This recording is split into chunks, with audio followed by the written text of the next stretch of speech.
Madame la députée de Marie-Victorin, à vous la parole. Merci, Monsieur le Président. Dans quelques jours, le 6 décembre, ça va faire 2 ans que Kim, 24 ans, est décédée des conséquences de l'exploitation sexuelle qu'elle subissait depuis ses 17 ans. Kim était la fille de Richard Desjardins, un intervenant social et le directeur général de la Maison Quelque part depuis 29 ans, une maison de jeunes de Longueuil qui œuvre directement en prévention de l'exploitation sexuelle auprès des adolescents.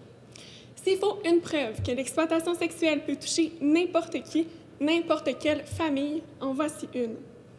Aujourd'hui, je suis certaine que les collègues seront d'accord pour dédier le dépôt du rapport de la commission spéciale à la mémoire de Kim et de toutes les autres femmes dont la vie a été fauchée des suites de l'exploitation sexuelle.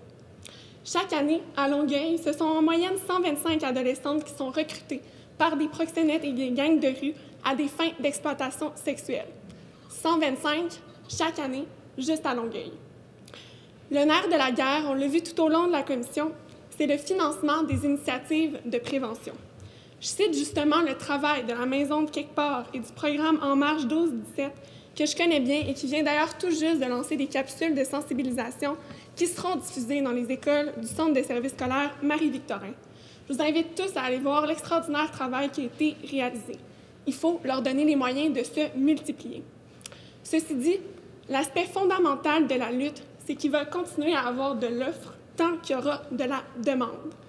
Encore une fois, juste à Longueuil, le SPAL estime qu'il y aurait entre 6 000 et 7 000 clients sur le territoire. Ça frappe. Comment est-ce qu'on agit sur la demande maintenant? C'est la question qui nous a perturbés tout au long de la commission. Il n'y a pas 1000 façons d'y arriver. Il faut réussir à faire évoluer les mentalités. Ça commence par prendre de front des comportements qui peuvent nous apparaître, somme toute, banals dans notre culture populaire, comme le fait de sortir dans un bar de danseuses avec des amis dans le cadre d'un enterrement de vie de garçon, d'une fête ou d'une soirée quelconque, un choix qui est pourtant loin d'être sans conséquence. Une victime est venue témoigner en commission parlementaire de son expérience dans les clubs de danseuses et nous a confié qu'en plusieurs années, dans plusieurs bars différents, elle n'avait pratiquement jamais rencontré de filles qui n'avaient pas de proxénète. Disons qu'on est loin du mythe des filles qui font ça en toute liberté, en toute connaissance de cause pour payer leurs études. Dans les faits, la plupart commencent lorsqu'elles sont mineures. C'est ce genre de choses qu'on ne peut pas ignorer en tant que société, et ça, c'est seulement un exemple parmi tant d'autres. Bref, comme députée, mais aussi avant tout comme femme, je suis fière de voir que la commission spéciale a soumis un rapport qui axe ses recommandations sur la prévention et la sensibilisation, en visant aussi tout particulièrement les clients abuseurs. Éduquer nos jeunes filles et travailler sur leur estime d'elles-mêmes pour ainsi réduire leur vulnérabilité afin qu'elles ne tombent pas dans la spirale infernale de l'exploitation sexuelle, c'est important et j'en suis. Mais si nous voulons vraiment faire une différence pour lutter contre ce fléau, c'est auprès des jeunes garçons qu'il faut aussi agir en priorité en faisant la promotion des rapports égalitaires et en sensibilisant contre les comportements associés à la masculinité toxique. En terminant, je veux juste remercier encore une fois l'ensemble des collègues qui ont pris part aux travaux de la commission, particulièrement les membres du comité directeur pour leur travail et bien sûr le député de Vachon qui aurait sans aucun doute aimé être des nôtres aujourd'hui pour le dépôt du rapport.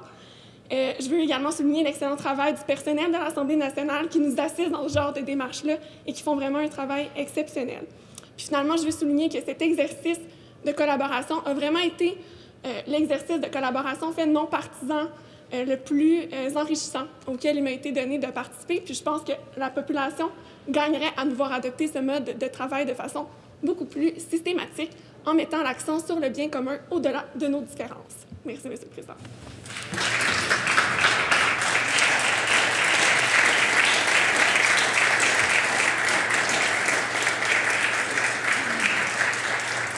Merci.